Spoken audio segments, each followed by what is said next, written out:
Now on 12 News, flood relief. An Orange County church prepares to help Deweyville evacuees as floodwaters continue to move downstream from Toledo Bend. Why one pastor says it's her duty to help keep the community safe. We're gonna hang out till we can't hang no more. Plus, riding it out as people along the Sabine River in Deweyville continue to evacuate. Others are riding out the flood, while some are choosing to stay home. And a voluntary evacuation just announced for those living near the Neches or Sabine Rivers in Orange County. Look at how homeowners there are preparing for high water over the next few days. Live from Southeast Texas, 12 News at 6 starts now. Good evening, I'm Leah Durain. Thanks for joining me tonight for 12 News. This weekend, thousands are being impacted by high water after heavy rains swept through our area. We're now hoping to say goodbye to the clouds. So joining me now, meteorologist Jeff Gerber. Now, Jeff, I did see some blue skies today. Does that mean we're kind of through the thick of this? Yeah, that big low we've been talking about all week long spinning towards us. Well, it looks like it's finally starting to move towards the north, and that means things are clearing out as far as the wet weather. We'll see temperatures this evening into the 60s. It'll be a nice mild evening, mostly clear skies, and we're expecting to see lots of sunshine for the next 3 days. So a nice drying out period. Unfortunately, a lot of rain fell next week, so we'll take a look at the forecast for some of those rivers, and we'll take a look at your forecast as we get into next week coming up in just a little bit. Thank you, Jeff. Well, record flooding is slamming communities across the area. And even with those storm clouds starting to move out, many and riverfront neighborhoods are facing devastating damage and destruction due to high water.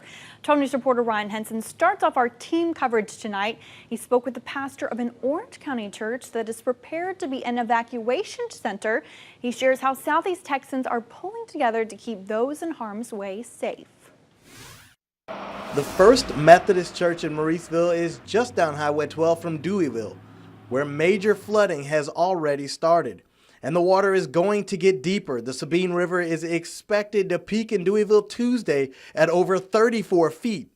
The gym inside of the Mauriceville Church is empty now, but Pastor Sharon Sabom says they are ready for anything. Everybody will be stressed, and the reason you're here is because it's not something good that is happening, and we understand that, and so we want to try to create a stress-free environment and a place for them to stay.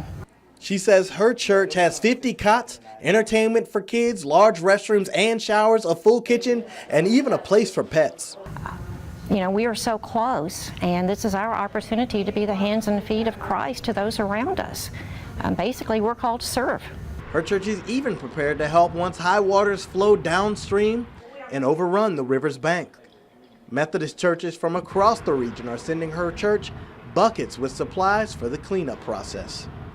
You'll have what you need to begin the cleanup process and to kill the mold and the mildew when you get ready to go back home. When the water starts to recede and they need to go home and work on the houses, but they can't stay in them yet, they're welcome to stay here until it's livable again. She says it fills her heart with joy to see the community pulling together in a time of need.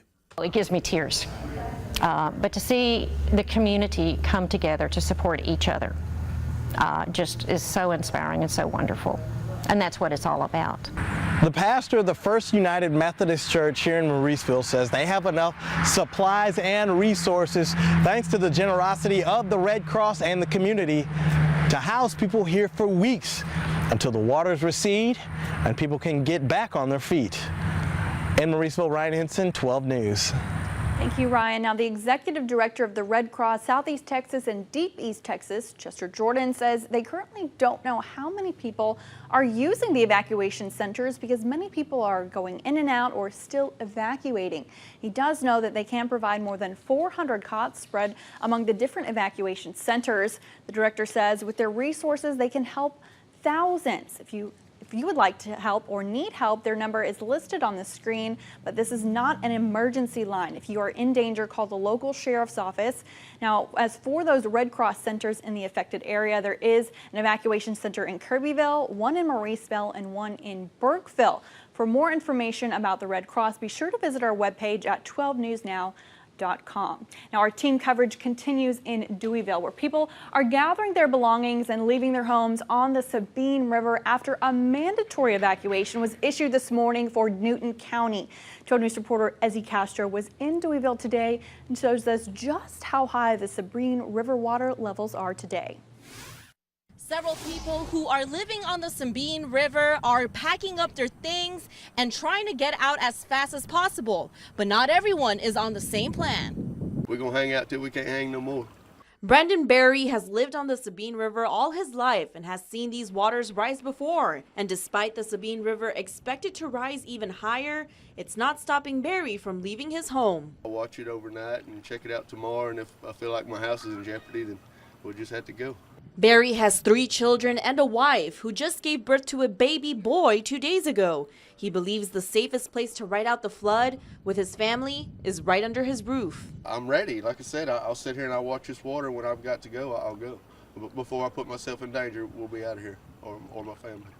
Unlike Berry, others are putting their belongings in trash bags and getting out before the water takes over their homes. Right now, we're in the Sabine River and people out here are evacuating. You can see these houses on my right side, and people are just taking out their belongings, things like clothes and tools, and neighbors are helping each other get their things out throughout the day. Yeah, this is something that we've dealt with every few years growing up on this road. It's just par for the course.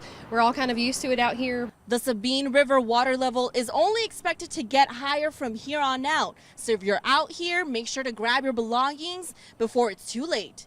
In Deweyville, Ezzy Castro, 12 News. Thank you, Ezzy. Now, the water on the Sabine River there in Deweyville expected to reach 34 feet high, according to the Harris County Emergency Management. Well, check out this video. This 18-wheeler had been submerged Thursday night on FM 1416. It's a quarter mile from Highway 87 in Newton County. Well, it was pulled off the roadway today.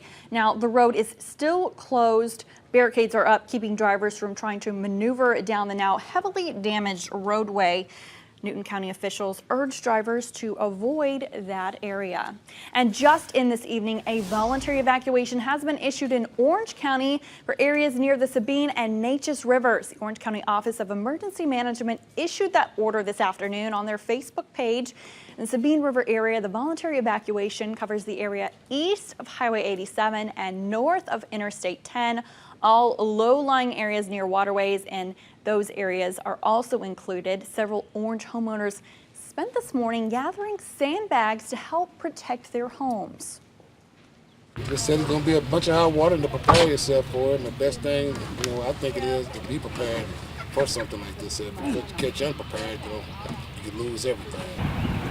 The Neches River area, that voluntary evacuation includes the Lakeview area and Four Oaks Ranch Road, as well as all low-lying areas near waterways in that area as well. The agency will issue updates in the case of possible mandatory evacuations. Right now, it's just voluntary, and any sheltering locations will be announced as soon as that information is made available. And all that water has already swamped the Burkeville area. Homeowners have been flooded out for a few days now. Have some pictures that were sent to us from viewers of all of that high water. This photo showing the water levels all the way up halfway into this building right here. This gentleman in a boat, the water is all the way up to one of those road signs showing you a little bit of perspective how deep this water is. This area looks just like a lake. You can see just the tops of a fence line right here, but still super deep water. This picture, super dramatic. Look at all this water coming up almost to the tops of this doorway on this building right here. Again, all of this in Burkeville sent to us by 12 News viewers. This home almost completely submerged, the water up to almost the roof line. This is just things that we haven't seen in quite a while. This mobile home halfway covered in water. If you would like to send us some pictures, just send us an email, 12news@12newsnow.com. You can also tag us on social media, 12 News Now, and use that hashtag SETXFloods. We'll be compiling some of these pictures throughout the evening. Now, as far as road closures go, still a lot of areas shut down to drivers. Many are not expected to open back up until at least Monday. Now, those roads include State Highway 87 and FM 253 in Newton County, FM 418 between Coons and Silsbee in Hardin County also expected to remain closed until Monday morning. A couple of other closures. Be sure to go to drivetexas.org for the latest information. We'll also be posting that to 12newsnow.com. Meanwhile, the Sabine River Authority of Texas has an update as to when we can expect those rivers to peak. Right now, they tell us that 9 gates are open at the Toledo Bend Reservoir. They're open to 14 feet, which is releasing 134,594 cubic feet of water per second. Burkeville, Bon Muir have both reached their peak levels already. Downstream in Deweyville, it's expected to peak Tuesday around noon. Check out this number right here, about 35 feet. That's in Deweyville. Now, as far as Orange, we'll get those numbers as well pulled up here. Let's check out what they're saying in Orange.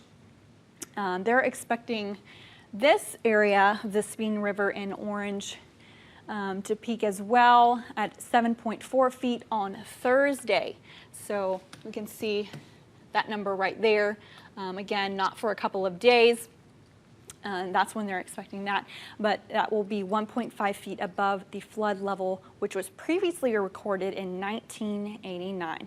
Now, you have to check out this video. This was taken by a drone, and it's showing the magnitude of flooding in Vernon Parish, Louisiana.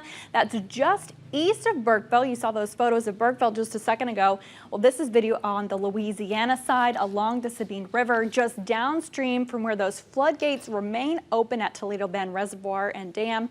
Louisiana authorities are mandating evacuation in all of their areas downstream. The American Red Cross says more than 650 people spent Friday night in shelters in Louisiana. There are 24 shelters open throughout that state, offering Louisianians a place to sleep, shower, even eat for those escaping floodwaters there. This video showing lots of flooded out roads, buildings, structures all around the state. Had some rain earlier today, but the sunshine is now back across southeast Texas. How long will it stick around? We'll have that forecast coming up. And we're learning new details about the crash on Interstate 10 last night involving 2 adults and 3 children. What police say about the severity of their injuries. Stay with us.